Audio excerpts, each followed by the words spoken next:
Very good morning दोस्तों।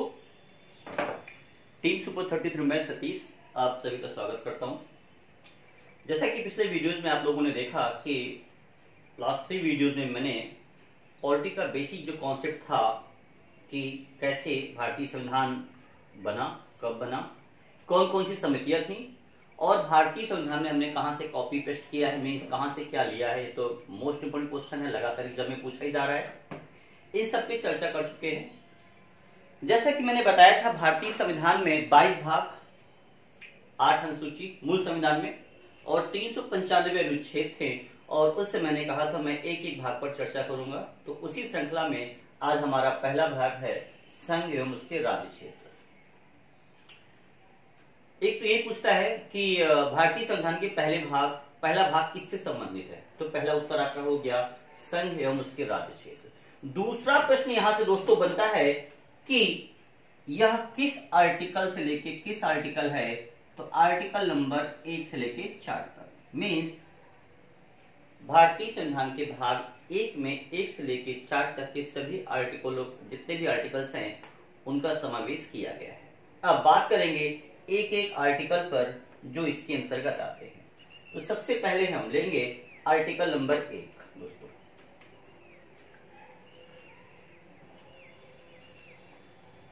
Article number 1 भारतीय संविधान के अनुच्छेद 1 के अंतर्गत कहा गया कि भारत राज्यों का संघ होगा, यूनियन ऑफ स्टेट।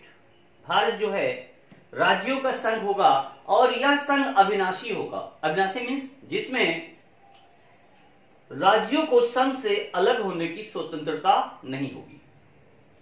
तो अनुच्छेद 1 में यह चीज कही गई है कि भारत राज्यों का एक संघ होगा और जो कि एक अविनाशी संघ होगा, जिसमें राज्यों को किसी प्रकार से आजादी नहीं होगी कि वो संघ से अलग हो सके।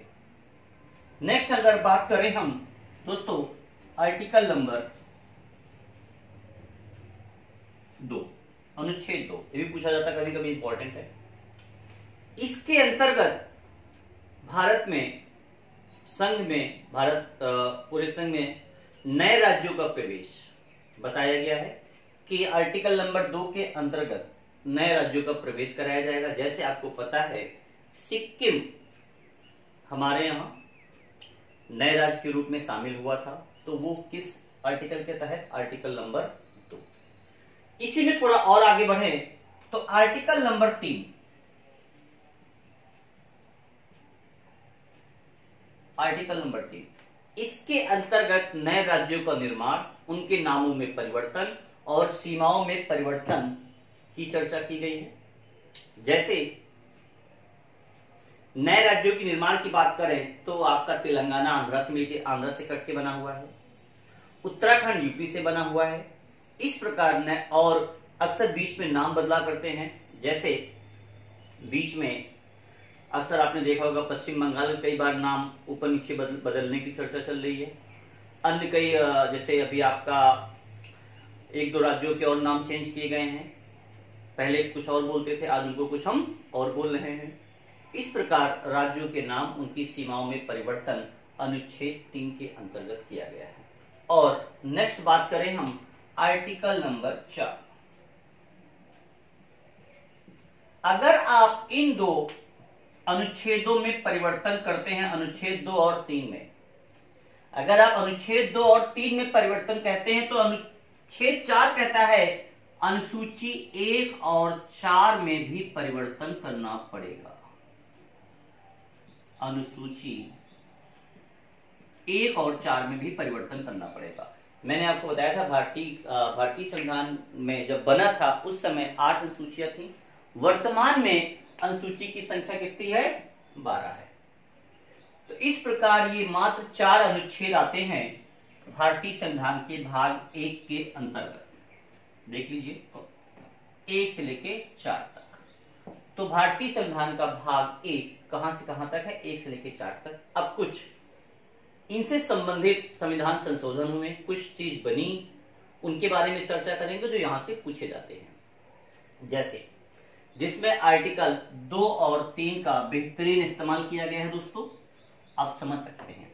सबसे पहला एग्जांपल, एक बड़ा क्वेश्चन आता है राज्य पुनर्गठन आयोग। राज्य पुनर्गठन आयोग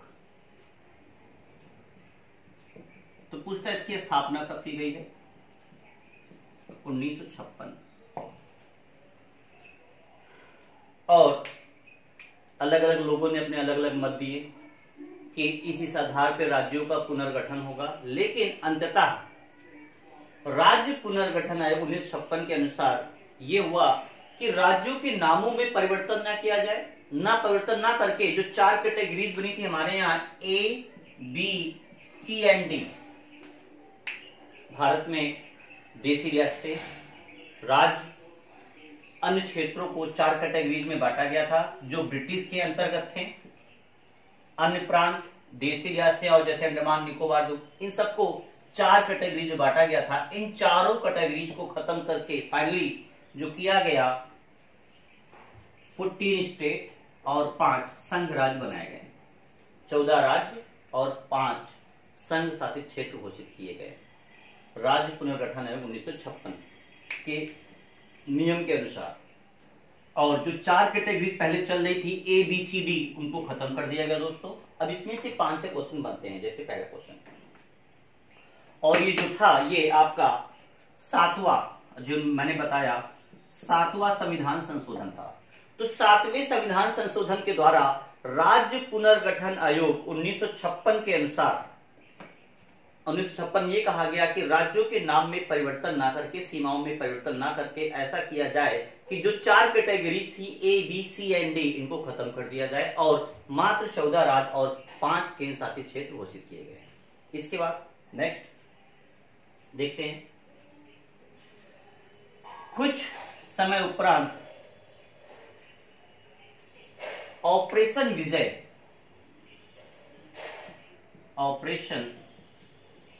के द्वारा 1961 में पूछा था है। ऑपरेशन विजय के द्वारा 1961 में पुर्तगालियों के द्वारा दमन दीव और गोवा को छीन लिया गया, विजिट कर लिया गया।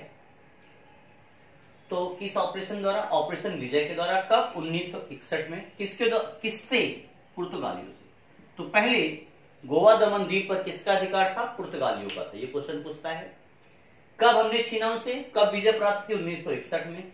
किस ऑपरेशन द्वारा? ऑपरेशन विजय। 3 प्रश्न आपके दोस्तों ये हो जाते हैं। और 56वें संविधान संशोधन से गोवा को एक अलग राज्य बना दिया गया।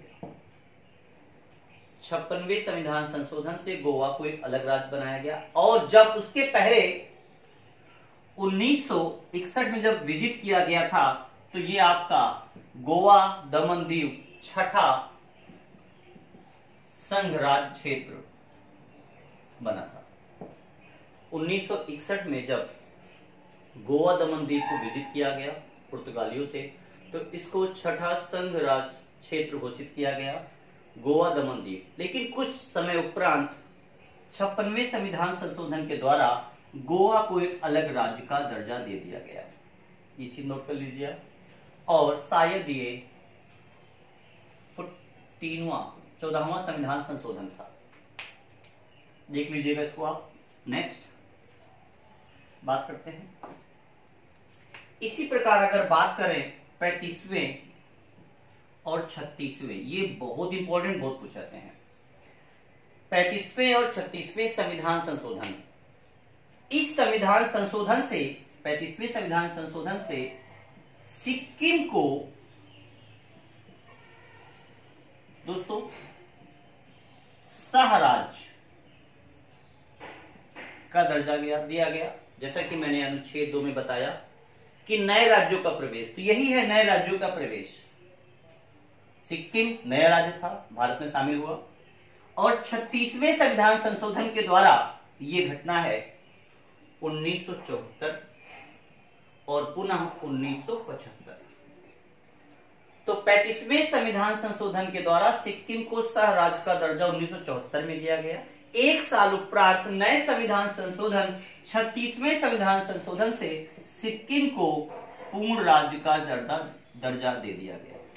मोस्ट इंपॉर्टेंट क्वेश्चन को आप रख लीजिए। अभी तक आज मैंने जितना पढ़ाया उसे सबसे इंपॉर्टेंट यही है, सिक्किम को किस संविधान संशोधन से पूर्ण राज्य का दर्जा दिया गया दोस्तों? 36 में। ये एग्जाम में बहुत आता है। नेक्स्ट, और आज के लेक्चर का सबसे बेहतरीन टॉपिक जो है वो अब आ गया है, 69वां संविधान संशोधन और 17वें संविधान संशोधन और 69वें ये दोनों बहुत पूछे जाते हैं एग्जाम में। इस संविधान संशोधन के द्वारा जो भारत की राजधानी है नई दिल्ली को एनसीआर घोषित कर दिया गया। एनसीआर मीन्स राष्ट्रीय राजधानी क्षेत्र,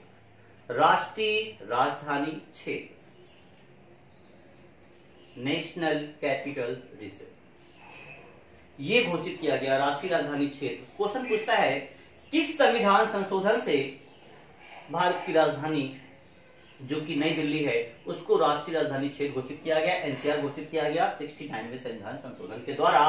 कब? 1991 में। फिर 17वें अगर 70 की बात करें, इसके द्वारा जो आपके दो संघ क्षेत्र थे दिल्ली एंड पुदुचेरी, यहां जो आपकी विधान सभाएं हैं, यहां के सदस्यों को राष्ट्रपति के निर्वाचक मंडल में शामिल किया गया। वैसे आपके पास संघ शासित क्षेत्र पहले 7 थे, फिर 9 हुए और 9 से अधिक कितने हो गए? वर्तमान में 8 हैं।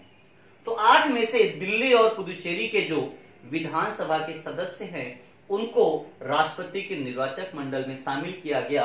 किस संविधान संशोधन से? 17 में।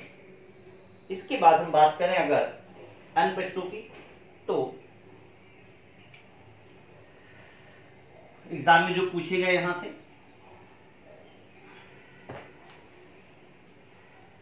एक टॉपिक और यहां आता है क्षेत्रीय परिषदें। तो क्षेत्रीय परिषद को संविधान, क्षेत्रीय जितनी परिषदें हैं उनकी चर्चा दोस्तों संविधान में कहीं नहीं की गई है। तो भारत में अगर क्षेत्रीय परिषदों की संख्या हम बात करें तो 5 है।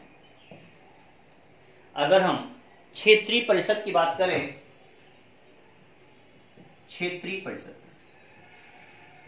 भाग 1 के अंतर्गत सारा टॉपिक है क्षेत्रीय परिषद। तो अगर हम क्षेत्रीय परिषद की बात करें तो भारत में वर्तमान में 5 क्षेत्रीय परिषद है। ऊपर जाएंगे उत्तर क्षेत्र में दिल्ली, बीच में आएंगे तो हमारे बगल में इलाहाबाद, पूरब की तरफ जाएंगे कोलकाता, लेफ्ट में जाएंगे तो आपका दोस्तों कौन है? महाराष्ट्र, और नीचे जाएंगे तो वो है आपका चेन्नई। तो 1 2 3 4 5, ऊपर दिल्ली, मिड में इलाहाबाद, थर्ड चेन्नई साउथ में चले जाइए, और इधर पश्चिम में आएंगे तो महाराष्ट्र, और दोस्तों एक छोटा हमारा कौन सा? यस, कोलकाता।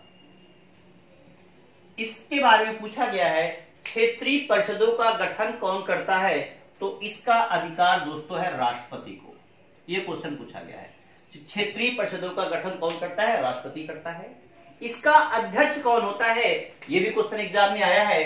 तो इसका अध्यक्ष होता है आपका जो होम मिनिस्टर होता है, गृह मंत्री। इसका दो अध्यक्ष कौन होता है? गृह मंत्री होता है। और इस क्षेत्रीय परिषद का अगर उपाध्यक्ष की बात करें, उपाध्यक्ष जो होता है इसका, हर स्टेट के जो सीएम होते हैं, चीफ मिनिस्टर होते हैं, मुख्यमंत्री होते हैं, यह इसके उपाध्यक्ष होते हैं। तो वर्तमान समय में भारत में 5 क्षेत्रीय परिषदें हैं, तो मैंने बता दी कहां है। क्षेत्रीय परिषदों का गठन कौन करता है? राष्ट्रपति करते हैं। इन क्षेत्रीय परिषदों के अध्यक्ष कौन होते हैं? आपके गृह मंत्री होते हैं। और उपाध्यक्ष कौन होते हैं? उस राज्य के, हर राज्य के मुख्यमंत्री होते हैं। ये प्रश्न, इसके अलावा एक बड़ा अच्छा प्रश्न पूछा गया है, चलिए ये तो अच्छे क्वेश्चन है। किसी राज्य में कोई परिवर्तन करना है तो उसके लिए जो विधेयक पारित होगा, जो संशोधन होगा, जो भी चेंजेस होंगे, राष्ट्रपति से अनुमति लेनी पड़ेगी, संसद उसको राज्य विधानमंडल में भेजेगा। खास बात, उस राज्य के विधानमंडल भेजेगा। राज्य विधानमंडल अपना सुझाव केवल दे सकता है, फिर उसको संसद माने या ना माने, नॉट मैटर, वो संसद के द्वारा साधारण बहुमत से पारित कर दिया जाएगा। उसमें राज्य विधानमंडल फिर कोई हस्तक्षेप नहीं कर पाएगा। मीन्स वो केवल अपना सुझाव दे सकता है कि इसको ऐसे नहीं ऐसे कर दीजिए। लेकिन अगर किसी राज्य की सीमा में परिवर्तन करना है, नाम बदलना है, कुछ भी करना है, तो इसका राइट संसद के पास ही है। तो ये प्रश्न को पूछा गया है, एग्जाम में भी जल्दी आया था दोस्तों। तो आज के लिए भाग 1 में इतना ही है। 1 से लेकर 4 तक के आर्टिकल मेन टॉपिक मैंने बता दिए हैं जो एग्जाम में सबसे ज्यादा पूछे गए हैं। इतना आप तैयार कर लीजिए। और चूंकि दोस्तों जैसा कि कोरोना का काल बढ़ता चला जा रहा है, उम्मीद कर रहे थे कि बहुत जल्द क्लासेस वगैरह स्टार्ट हो जाएंगी, ऑफलाइन क्लासेस आप पढ़ सकेंगे, बट ऐसा संभव नहीं है। और 2020 दोस्तों मान लीजिए कि ऑनलाइन शिक्षा का भी युग होगा। सो अगर अभी भी आप ऑनलाइन स्टडी नहीं कर रहे हैं तो पढ़ना चालू कर दीजिए, नहीं अन्य कंप्यूटर से आप काफी पीछे हो जाएंगे। घर पे रहिए, सुरक्षित रहिए। आप सुरक्षित है तो सब कुछ है, और अगर आपको कुछ हो जाएगा तो फिर इस जीवन को कोई मतलब नहीं। तो दोस्तों कोरोना से बचने के लिए जितने भी उपाय बताए जा रहे हैं उनको आप फॉलो करें और लोगों को भी सुझाव देते रहें, क्योंकि आपकी सलाह से हो सकता है किसी की जिंदगी बच सकती है। आज के लिए इतना ही। नेक्स्ट वीडियोज में भाग हम 2 और 3 की चर्चा करेंगे। जय हिंद, जय भारत।